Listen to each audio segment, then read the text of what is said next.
Nesse vídeo eu vou te mostrar de forma simples e tecnicamente correta qual é a diferença entre reforço e punição. Fica comigo até o final e eu vou mostrar também quais são as principais dificuldades que esse tema costuma envolver e vou dar um resumo bacana, seja para você que precisa fazer alguma prova de análise do comportamento ou então para você profissional que quer melhorar as suas habilidades de análise funcional. Vem comigo!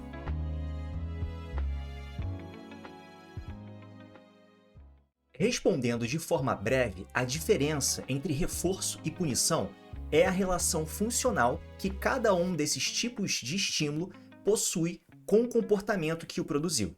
O reforço ou um estímulo reforçador mantém ou aumenta de frequência o comportamento que o produziu. Em outras palavras, o comportamento que se repete, o comportamento que existe, é um comportamento que produz reforço no ambiente. Já a punição, ou um estímulo punitivo, diminui a frequência do comportamento que a produziu. Algo bem interessante de se notar, pessoal, é de que, enquanto para que um comportamento permaneça ocorrendo, ou até mesmo aumente de frequência, necessariamente precisa existir a ocorrência, a produção de um reforço. Quando nós falamos do inverso, quando nós falamos então de um comportamento que nós gostaríamos de diminuir de frequência, existem outras opções para além da punição.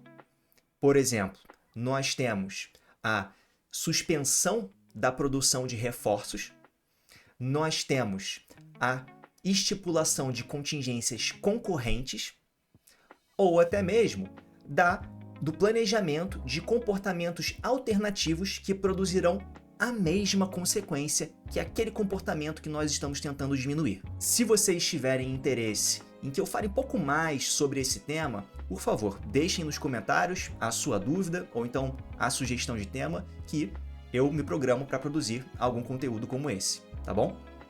Um comportamento, portanto, que para de acontecer ou diminui de frequência, significa que é um comportamento que produz punição ou então que deixou de produzir reforços. Pode ser também que o comportamento entrou em concorrência com outras contingências que têm um potencial reforçador maior. Tá bom, Carlos, deu para entender até aqui. Mas e aquela história de reforço positivo, negativo? O que é isso? A diferença entre reforço positivo e negativo é o tipo de alteração ambiental que o comportamento produz no ambiente. O reforço positivo adiciona um estímulo no ambiente. Um bom exemplo de comportamento mantido por reforço positivo é o trabalho. Então, uma pessoa vai no emprego dela, trabalha e produz dinheiro.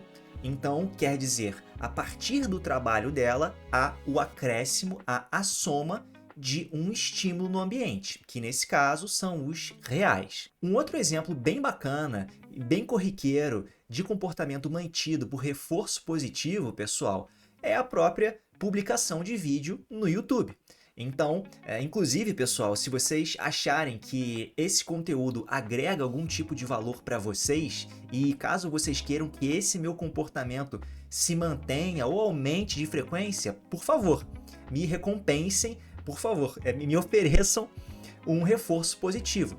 Tá bom, Carlos, mas como eu posso te oferecer um reforço positivo? Super fácil, pessoal. Cliquem no botão de gostei, né? Deem um like, se inscrevam no canal e deixem um comentário gentil ou então com a sua dúvida. Para mim isso será um prazer e me manterá motivado a continuar ativo aqui no YouTube. Já quando a consequência do comportamento ocasiona na subtração de algum estímulo do ambiente, nós chamamos de negativo. Já um exemplo de comportamento mantido por reforço negativo, quando uma pessoa está com dor de dente e ela vai até o dentista. Ou então, quando uma pessoa está com dor de cabeça e ela toma um medicamento. Por quê? Quando uma pessoa está com dor de dente e vai ao dentista, nós gostamos de acreditar que o dentista vai fazer alguma coisa ali, algum manejo que vai retirar a dor, retirar o incômodo daquele paciente. Por isso que nós chamamos de um comportamento que produz reforço negativo. é a subtração do incômodo, a subtração da dor. E o mesmo serve para o exemplo da dor de cabeça, da cefaleia. Quando nós estamos com algum tipo de enxaqueca, se bem que enxaqueca nem sempre passa com medicamento, né? Eu sei bem. Quando nós estamos com algum tipo de dor e nós tomamos um analgésico, esse comportamento de tomar o analgésico visa a retirada do incômodo, a retirada da dor. Por isso, um comportamento mantido por reforço negativo.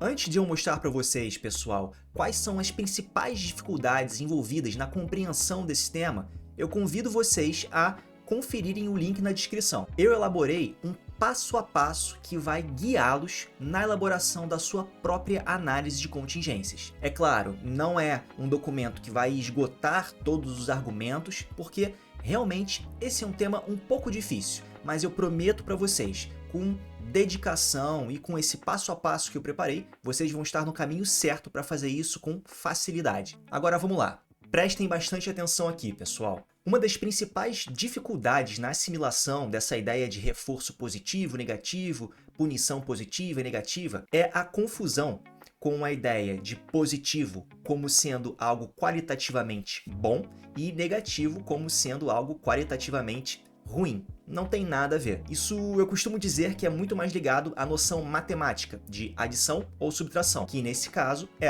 atuante no ambiente. Por isso que nós chamamos de comportamento operante. É um comportamento que opera dentro do ambiente. Um segundo erro muito comum, pessoal, é que as pessoas têm a tendência de supor o que é um estímulo reforçador para as outras pessoas, quando na verdade nós só sabemos de fato qual é uma relação funcional de reforço quando nós paramos para analisar um comportamento que existe.